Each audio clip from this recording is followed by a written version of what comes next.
आज हम अपने स्कूल में 2 छात्राओं से, अपनी 2 सहेलियों से पूछेंगे आधुनिक विज्ञान के बारे में। आप अपना नाम बताइए। अंजलि पाल, कक्षा 9 की छात्रा हूँ। आप क्या बोलेंगे विज्ञान के विषय में? कक्ष पेपर। और आपका नाम क्या है? मेरा नाम अनामिका यादव है। आज मैं आपको विज्ञान के विपक्ष के बारे में बताऊंगी। चलिए अंजलि से शुरुआत करते हैं। बताइए अंजलि। विज्ञान से आज हमारा जीवन एक सरल हो चुका है। आज हम कोई भी काम करते हैं जो विदिन सेकंड हो जाता है, हमारा उससे बहुत ही ज्यादा टाइम बचता है। हाँ, आज हमारा काम टेक्नोलॉजी से विदिन सेकंड हो जा रहा है, लेकिन इसमें कुछ कॉजेज भी हैं, इसके इफेक्ट्स भी हैं जो हमारे ऊपर बहुत ज्यादा नकारात्मक प्रभाव डाल रही है। जैसे कि सिक्के के 2 पहलू होते हैं, सकारात्मक और नकारात्मक। वैसे ही साइंस के भी है, इसके कॉजेज भी हैं, इसके इफेक्ट्स भी हैं।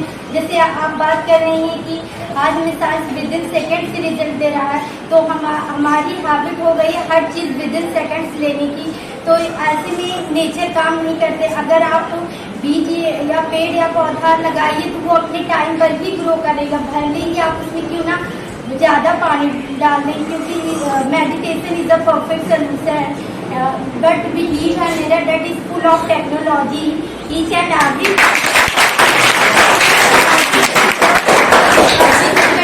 तो आप इस पे क्या कहना चाहिए? आज में साइंस विदिन सेकंड रिजल्ट दे रहा है। जैसे कि आपने कहा कि प्रकृति अपने टाइम पे ही ग्रो करती है, तो ये तो बात ऐसी हो गई कि एक चाकू से आप सेब को काट के उसका टेस्ट भी ले सकते हैं और उसी से किसी का मर्डर भी कर सकते हैं। अगर आप बात करें मेडिटेशन की, तो हमारा साइंस हमें इतना समय दे रहा है, तो हमारे लिए पर्याप्त समय है कि हम प्रकृति में बैठ के मेडिटेशन कर सकते हैं।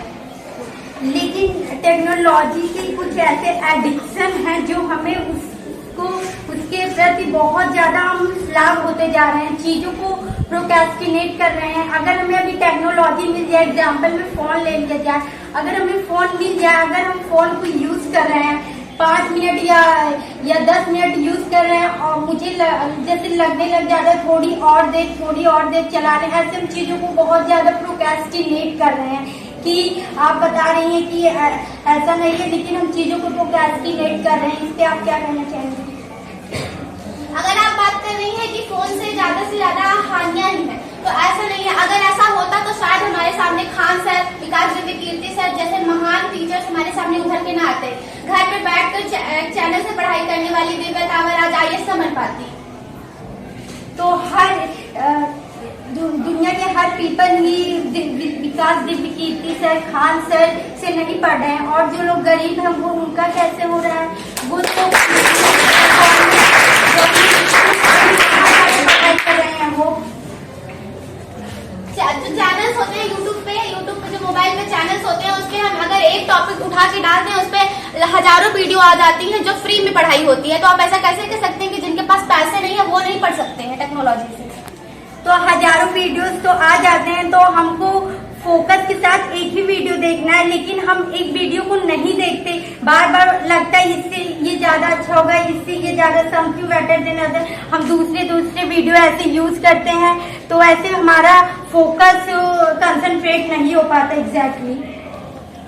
फोकस की बात करें तो जितना फोकस हमें किताबों के साथ पढ़ने में नहीं लगता, उससे ज्यादा कहीं गुना बच्चे मोबाइल से ज्यादा फोकस से पढ़ सकते हैं। अगर आप अपने आप को ही देखें तो आप अगर उस पर ध्यान लगाने बैठती हैं तो आपको चारों तरफ की मोबाइल पे अगर आप किताब पे ध्यान लगा के पढ़ती हैं तो आपको चारों तरफ की बातें सुनाई देती है। लेकिन अगर आप मोबाइल में पढ़ती हैं या मोबाइल पे कुछ भी देखती हैं तो ये पता नहीं क्यों आपका ध्यान उसमें पूरी तरह से लग जाता है। तो फोकस की बात तो मत करिए कि उसमें फोकस नहीं कर पाते आज। हाँ, फोकस की बात कर रही हैं, तो क्या हम ऑल टाइम मोबाइल का यूज करते रहेंगे? मोबाइल का हम ऑल टाइम यूज करेंगे, ये हमारे लिए हार्मफुल भी है। मोबाइल से कई ऐसी डिसीजेज हो सकती हैं, प्रोड्यूस हो सकती हैं, जो हमारे बॉडी के लिए बहुत ज्यादा डेंजरस है। अगर मोबाइल से हमारे लिए डेंजरस है तो टेक्नोलॉजी भी है, वही तो आज हमें आंखें दे रही हैं। आज छोटे छोटे बच्चे जिनकी आंखें खराब हो जा रही हैं, उनको टेक्नोलॉजी, उनको साइंस ही तो उनकी आंखें प्रदान कर रही है। तो साइंस के लेकिन हम एडिक्ट ज्यादा हो रहे हैं। अगर हमें टेक्नोलॉजी मिल जाए तो हम उसके इतना ज्यादा एडिक्ट हो जाते हैं कि आज हम मॉडर्न युग चल रहा है तो हम टेक्नोलॉजी पे ज्यादा डिपेंड हो रहे हैं। टेक्नोलॉजी पे डिपेंड तो ज्यादा क्योंकि हमारे लिए टेक्नोलॉजी हमारा जो काम सरल कर रही है, इसलिए हम टेक्नोलॉजी पे डिपेंड हो रहे हैं। आज हम अगर हमें हवा चाहिए तो हम एक बटन दबाते हैं, हमें हवा मिल जाती है। अगर हमें लाइट चाहिए, आज हम अंधेरे में भी रोशनी करते हैं, रात को भी हमारा पूरा घर उजाले से जगमगाता रहता है। तो विज्ञान की लाभ भी है, मैं ये नहीं कह रही हूँ विज्ञान के लाभ नहीं, विज्ञान की हानियां भी है, विज्ञान के लाभ भी हैं। हमें दोनों को जैसे सिक्के के दो पहलू होते हैं, सकारात्मक नकारात्मक, वैसे विज्ञान भी हमारे लिए जहाँ लाभ है वहाँ हानि भी है हमारे लिए। तो विज्ञान के लाभ और हानियां तो है ही हैं वो तो, लेकिन अगर हानियों की बात करें तो वो ऊंट के मुंह में जीरा वाली बातें हो जाती है साइंस के लिए बात करें तो। क्योंकि हमारे साइंस से आज जितना हमें लाभ है, साइंस की वजह से आज हम मंगल तक पहुंच रहे हैं, सूर्य पे जा रहे हैं, सूर्यान से हम चंद्रमा पे जा रहे हैं, हमारी सूर्य का मिलियंस आ रही है, अभी 9 महीने बाद वापस रह के आ रही है। इसको हम अगर साइंस नहीं होता तो शायद आज हम वहां पर जाने में सक्षम नहीं होते। तो टेक्नोलॉजी की आप बात कर रही हैं, तो टेक्नोलॉजी का यूज आज मॉडर्न टाइम में इतना ज्यादा हो रहा है कि जब बहुत सारी अलग अलग डिसीजेज प्रोड्यूस हो रही हैं, जैसे कि आपको प्रत्यक्ष एग्जाम्पल है कोरोना वायरस, ये टेक्नोलॉजी की वजह से तो आया। कोरोना वायरस एक ऐसी डिसीज फैल गई थी जो पूरी दुनिया में फैल गई थी, जिसके साइंटिस्ट ने बहुत ही लॉन्ग टाइम लिया था उसको रिसर्च करने के लिए। अगर आप कह रही हैं कि कोरोना टेक्नोलॉजी से फैली, तो आप पहले क्या मुझे बता सकती हैं कि टेक्नोलॉजी से कैसे फैली? और मैं आपका उत्तर देना चाहती हूँ कि अगर आपने कहा कि मान लीजिए कि टेक्नोलॉजी से ही फैली, तो जो दवाएं बनी वो किससे बनी? वो भी तो टेक्नोलॉजी से ही बनी, हमारे साइंटिस्टों ने ही तो बनाया। कोरोना वायरस जैसी बीमारी फैली थी तो हम लोग घर पर ही तो हमको रहना है और हमें नेचुरली चीजें यूज ज्यादा करते थे, नींबू वगैरह ये सब डॉक्टर बस सजेस्ट करते थे और अनुराधाचार्य जी बताते थे कि हमें घर पर ही रहना और सारी चीजें बताते थे। साइंटिस्ट ने, आपने कहा कि साइंटिस्ट ने ही तो लेकिन दवाएं खोदी, जो दवाएं बनी, जो वैक्सीन बने, वो सब साइंस की तो देन है। साइंस की देन है तो आयुर्वेदिक की दवाइयाँ भी हमारे लिए फायदेमंद होती हैं। लेकिन अब फिर क्यों किसी ने आयुर्वेदिक पे ध्यान नहीं दिया? सभी ने जाके वैक्सीन क्यों लगवाई? तो वो इतना ज्यादा टेक्नोलॉजी का यूज कर रहे थे तो उससे हमारी जो डिसीज फैल रही थी, तो साइंटिस्ट ने कुछ सोचा इसके लिए। तो वही तो मैं आपसे पूछ रही हूँ कि आगे सभी ने आयुर्वेद पे तब क्यों डिपेंड नहीं हुए, तब सभी ने वैक्सीन जाके क्यों लगवाई? आप इसका उत्तर दीजिए। तो कोरोना वायरस जैसी बीमारी फैल गई थी, लोगों के पास कोई और रीजंस नहीं थे कि वो जाके बाहर क्यों साइंटिस्ट, क्यों लाखों लोग मरे, क्योंकि टेक्नोलॉजी का यूज इतना ज्यादा एडिक्ट हो गए थे कि ऐसे वायरस और फिर फैल रहा है। चाइना में जैसे फैल चुका है HMPV वायरस, तो ये किसकी वजह से हो रहा है? टेक्नोलॉजी की वजह से तो फैल रहा है। क्या आप मुझे बता सकती हैं कि टेक्नोलॉजी की वजह से कैसे फैल रहा है? हम टेक्नोलॉजी का यूज बहुत ज्यादा कर रहे हैं, जैसे कि एग्जांपल मोबाइल और सारी चीजें हम टेक्नोलॉजी पे डिपेंड होते जा रहे हैं। अपनी बॉडी को एकदम ज्यादा कंफर्टेबल जोन में ऑल टाइम रखना चाहते हैं, इसलिए हमारे साथ ऐसा नहीं हो सकता।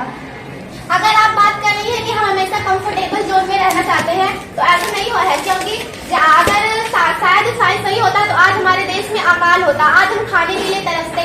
क्योंकि जब 1960 के पहले हमारी आबादी 90 करोड़ थी और जमीन भी 32,87,263 वर्ग किलोमीटर थी, तब अकाल पड़ा था। लेकिन अब जब 140 करोड़ हमारी आबादी है, जमीन तो उतनी है ना, फिर भी अकाल अब नहीं है, अब लोग खा रहे हैं। अब आप कैसे कह सकती हैं कि साइंस से 100% नुकसान ही है? मैं 100% की बात नहीं कर रही हूँ, साइंस से हमारा प्रॉफिट भी है तो लॉस भी है। तो लेकिन आपने कहा जैसे प्रॉफिट्स है, लॉस भी है, तो प्रॉफिट्स इससे इतने ज्यादा है कि आप साइंस से ही आज सारी दुनिया सारे काम कर रही है। आज हम कहीं भी जाना होता है, हम साइंस से ही जाते हैं। हमारे यहाँ जैसे हाइपर लूप बन रहा है, हम 1 घंटे में 1200 किलोमीटर की दूरी तय कर सकते हैं। शायद साइंस नहीं होता तो क्या ऐसी टेक्नोलॉजी आ सकती थी? लेकिन इससे कुछ इंसिडेंट भी हो रहे हैं, जान जा रही है। इंसिडेंट हो रहे हैं, जान जा रही है, तो लेकिन आप वो तो होता रहता है, क्योंकि अगर दिन है तो रात तो आएगी ही। ये डिबेट तो होता रहेगा, विज्ञान से कितनी हानि है और कितने लाभ, ये मैं आप दर्शकों पर छोड़ती हूँ। धन्यवाद। मैं संध्या।